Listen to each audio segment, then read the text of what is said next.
Ubuhamya bwe burababaje kandi buteye agahinda. Umukobwa Kayitesi ariko ubu ntakiri umukobwa, ubu yabaye umugore nyuma y'isanganya ryamugwiriye.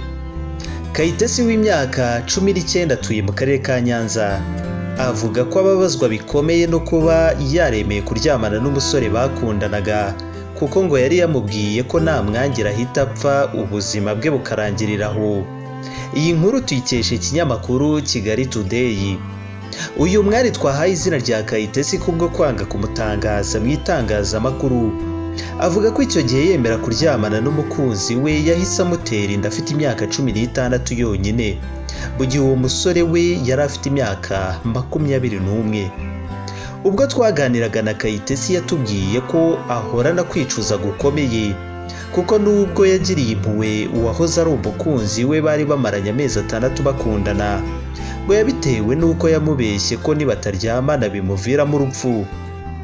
Nyamara we nyuma yo kumenya ko atwite yahise amwihakana, nuko amusiga wenyine mu bibazo by'ingutu. Mu mvugo yuzuye agahinda kenshi, Kayitesi agira ati, uwo musore namwiyumvagamo bikomeye kandi naramukundaga cyane. Umunsi umwe ari ku cyumweru nagiye gusenga yarampamagaye ansaba kujya kumusura. Misi irangiye njyayo, nsanga yanyiteguye, nuko ndarya ndanywa. Arangije ngo yamusabye ko baryamana, undi amwangira amubwira ko akiri umwana n'ikimenyimenyi akiga, ariko undi aramutakambira cyane. Kayitesi akomeza agira ati, yaranyinginze arapfukama ararira, ndetse anongeraho ko nintabyemera ahita apfa. Nuko ndavuga nti, ese koko umuntu nkunda nanjye nkaba nkumukunda ni gute yapfukama akarira? Kandi bajya bavuga ko amarira y'umugabo ava kure. Natekereje aramutse apfuye numva ngize impuhwe nyinshi, maze ndamwemerera, hanyuma ndataha. Gusa nyuma yaho hashize iminsi mike nagiye numva hari icyahindutse mu mubiri wanjye. Nyuma yaho ngo yatangiye kumva atameze neza, ararwaragurika, hanyuma atangira gutekereza ko yaba atwite. Mu gihe uwo yari akita umukunzi we yari akikorera akazi nk'ibisanzwe nk'uko abivuga yicuza.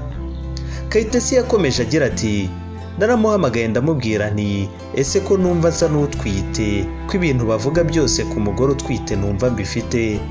Aransubiza ngo ye, nuko araceceka.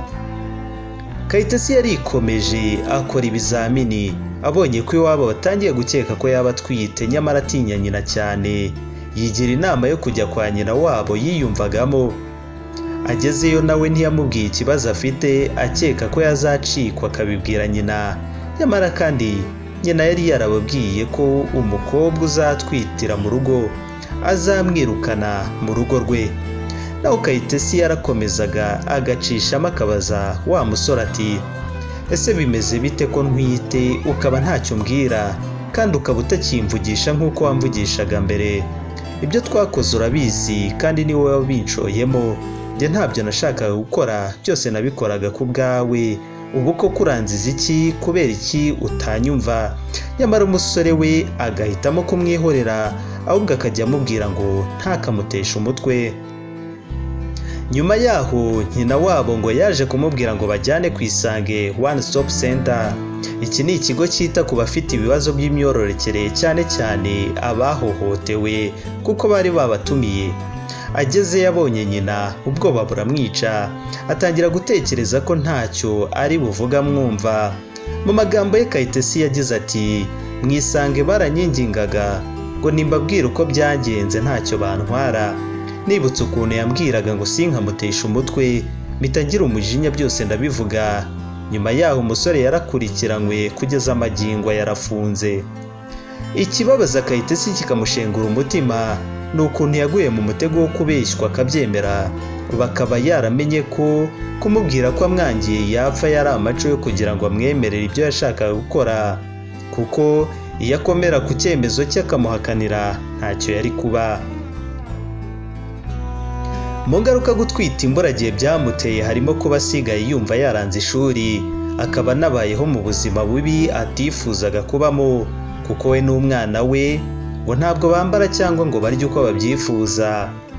Isomo yakuye mu gutwita imburagihe ngo ni ugukomeza ku cyemezo cye, kandi akanamenya gushishoza, kuko iyo aza kureba kure ibyamubayeho bitari kuba.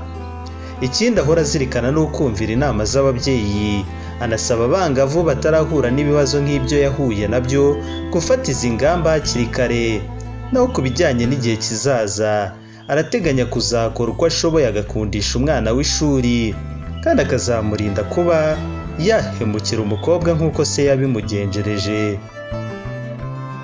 Ngaho namwe mwumva ibyo bintu, uyu mukobwa yagakwiye kubera abakobwa bose urugero ko mu gihe badashoboye guhagarara ku mwanzuro wabo wo kuvuga oya, bashobora kuzagwa mu mutego nk'uwo yaguyemo.